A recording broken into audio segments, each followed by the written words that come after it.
अस्सलामुअलैकुम dear students, how are you. बेटा जी, आज हम बात करेंगे कि मॉलिक्यूलर फार्मूला क्या होता है और एम्पिरिकल फार्मूला से मॉलिक्यूलर फार्मूला कैसे बनाया जा सकता है, और यहाँ फिर स्ट्रक्चरल फार्मूला से मॉलिक्यूलर फार्मूला कैसे बनाया जा सकता है। यानी आज हमें तीन बातें समझनी है। सबसे पहली बात हम ये समझेंगे कि मॉलिक्यूलर फार्मूला क्या होता है।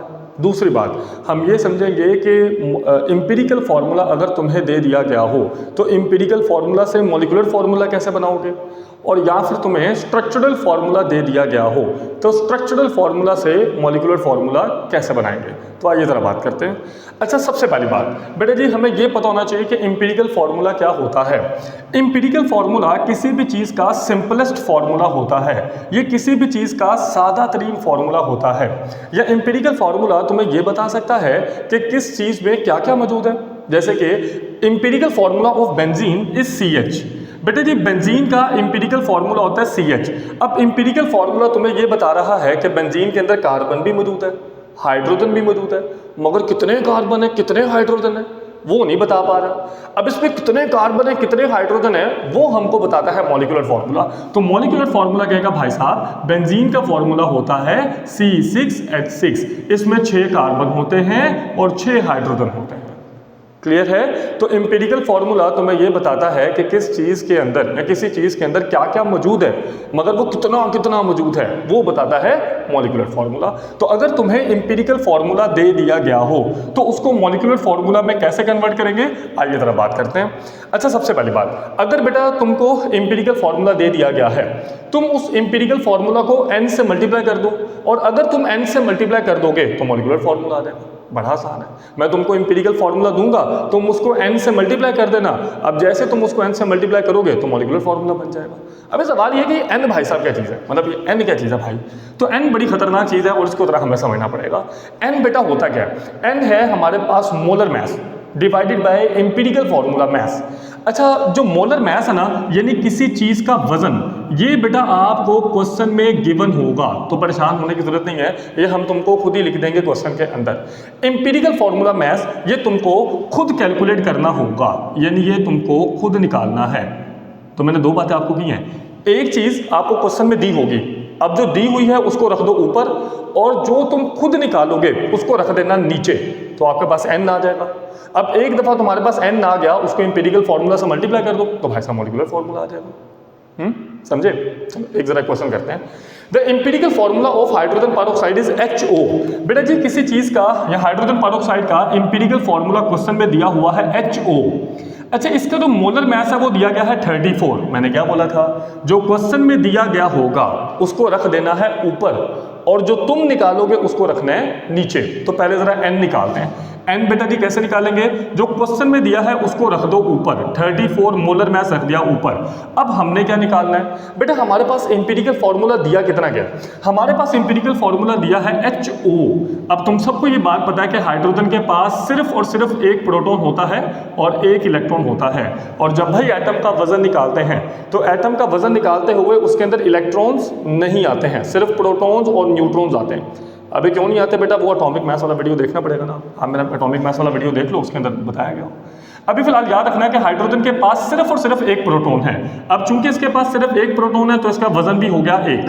अब अगर मैं बात करता हूँ ऑक्सीजन की, तो ऑक्सीजन के पास प्यारे बेटा होते हैं 8 प्रोटॉन, 8 न्यूट्रॉन और 8 इलेक्ट्रॉन। तो अभी तो हमने तुम्हें बता दिया कि इलेक्ट्रॉन तो वजन करने में आएंगे ही नहीं। तो 8 प्रोटॉन और 8 न्यूट्रॉन, 8 और 8 यानी 16 ANU।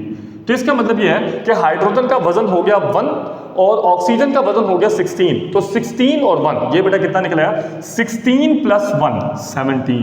बढ़िया समझ आया है। मतलब जो क्वेश्चन में दिया गया है उसको रख दो ऊपर, और जो तुम निकाल रहे हो उसको रख दो नीचे। फिर से सुन लो, जो क्वेश्चन में दिया है उसको रखना है ऊपर, और जो तुम निकालोगे एम्पिरिकल फार्मूला से। एम्पिरिकल फार्मूला मैथ्स का मतलब होता है जो एम्पिरिकल फार्मूला दिया गया है क्वेश्चन में उसका वजन निकालो, जैसे कि तुमने निकाला। अब बेटा अगला स्टेप, बेटा जी जब ये कटेंगे तो आंसर आ जाएगा 2। अब आपके पास n आ चुका है, पता है ना क्या करना है, n को मल्टीप्लाई कर देना है एम्पिरिकल फार्मूला से। तो एम्पिरिकल फार्मूला क्या था, HO। तो बेटा जी क्या करेंगे, 2 × HO, तो आंसर क्या आ जाएगा H2O2। ये प्यारे बेटा इसका निकल आया मॉलिक्यूलर फार्मूला। तो अभी हमें बात समझ आ गई कि एम्पिरिकल फार्मूला को n से मल्टीप्लाई कर दोगे तो मॉलिक्यूलर फार्मूला आ जाएगा। एक और एग्जांपल देखिएगा, empirical formula of a compound is CH। एक चीज़ है, एक कंपाउंड है, उसका एम्पिरिकल फार्मूला है CH, उसका वजन है 78 ग्राम पर मोल, उसका मॉलिक्यूलर फार्मूला निकालना है। अभी बताया था ना, जो वजन दिया गया है उसको रखना है ऊपर और जो तुम निकालोगे उसको रखना है नीचे। तो n कैसे निकालेंगे? n निकालेंगे जो वजन क्वेश्चन में दिया गया 78, इसको रख दो ऊपर और जो तुम निकालोगे उसको रखना है नीचे। अब बेटा हमारे पास क्वेश्चन में दिया क्या गया? CH।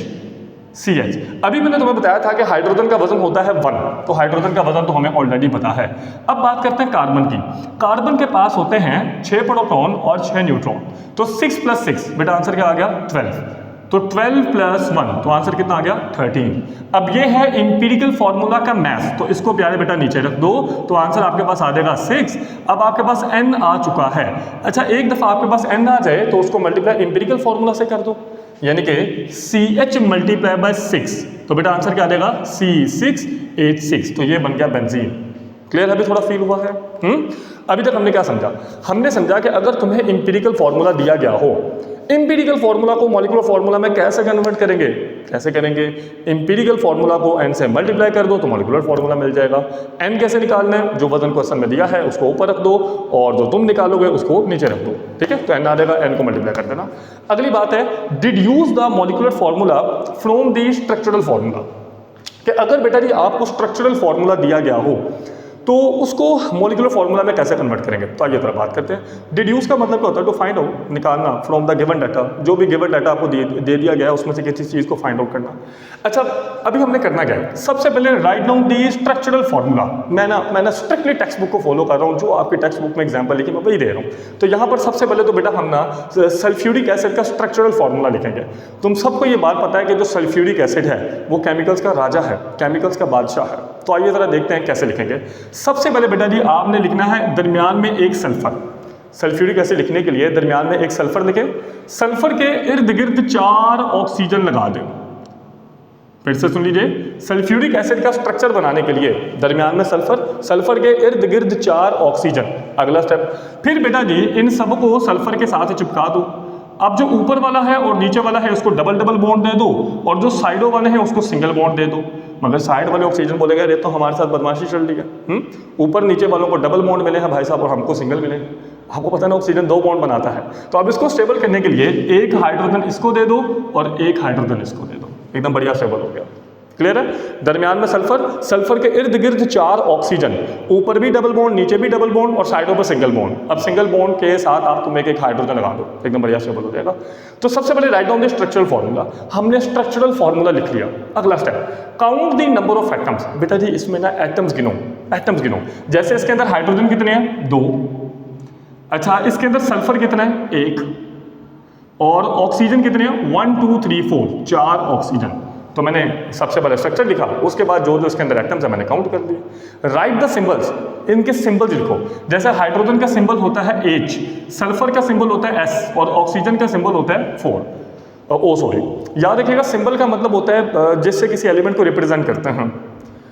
अभी right the total number of atoms as a subscript. बेटा जी स्क्रिप्ट का मतलब क्या होता है? स्क्रिप्ट का मतलब होता है लिखना, सब का मतलब होता है नीचे और सुपर का मतलब है ऊपर।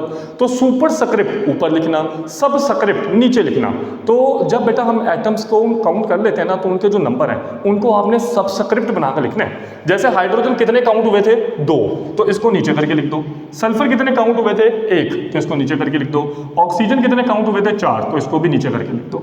उसके बाद रिमूव द सबस्क्रिप्ट 1, तो ये एक भाई साहब को मिटा दो। लो जी H2SO4, ये बन गया मॉलिक्यूलर फार्मूला। तो अभी हमें बात समझ आ गई स्ट्रक्चरल फार्मूला से मॉलिक्यूलर फार्मूला में कैसे जाएंगे। अब तुम करके दिखाओ एक।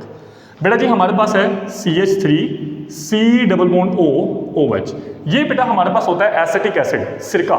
जो आप घर पे सिरका नहीं इस्तेमाल करते उसके अंदर 5% ये होता है, बाकी 95% पानी है।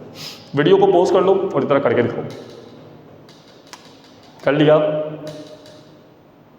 कर लिया? चलो मैं करके दिखाता हूँ। अभी बेटा हमने क्या किया? Write down the structural formula. Structural formula हमने लिख लिया है। Count the number of atoms. अच्छा, इसमें कार्बन कितने हैं? 1 2। हाइड्रोजन कितने हैं? 3 और 1 4। 2 कार्बन है, 4 हाइड्रोजन है और ऑक्सीजन कितने हैं? 2। उसके बाद राइट द सिंबल्स। सिंबल्स लिख देते हैं भाई। कार्बन का सिंबल है C, हाइड्रोजन का सिंबल है H और ऑक्सीजन का सिंबल है O। Write the total number of atoms. अच्छा, total number of atom, carbon है 2 और हाइड्रोजन है बेटा जी 4 और ऑक्सीजन है 2। तो ये प्यारे बेटा हमारे पास क्या बन गया, मॉलिक्यूलर फार्मूला। मुझे पता अभी तुम्हारे दिमाग में क्या चल रहा है, हमारे दिमाग में चलो सर हम पहले कौन सा लिखेंगे, पहले कार्बन लिखेंगे, हाइड्रोजन, ये कैसे पता चलेगा। तो इसके लिए यार कोई रूल नहीं है, कन्वेंशन है। कन्वेंशन का मतलब है बस साइंटिस्ट मिलजुल के बैठे, चाय पी, गप्पे शप्पे मारी, कॉलेज की बातें की और एक अच्छा आइडिया जिस पर सब साइंटिस्ट एग्री हो गए, इंटरनेशनल साइंटिस्ट एग्री हो गए। अभी हम क्या करेंगे, सबसे पहले जब भी सिंबल्स लिखेंगे तो पहले हमेशा लिखें कार्बन, उसके बाद लिखें हाइड्रोजन और उसके बाद जो भी आ जाए वो लिखते हैं। वरना फिलहाल 9th क्लास के लिए ना आप क्रैमिंग कर लो, रट्टा मार लो, बेहतर है। ये 2 सेक्शन बस अच्छे से याद कर लो, बेहतर है। वरना डिटेल है लेकिन वो फर्स्ट ईयर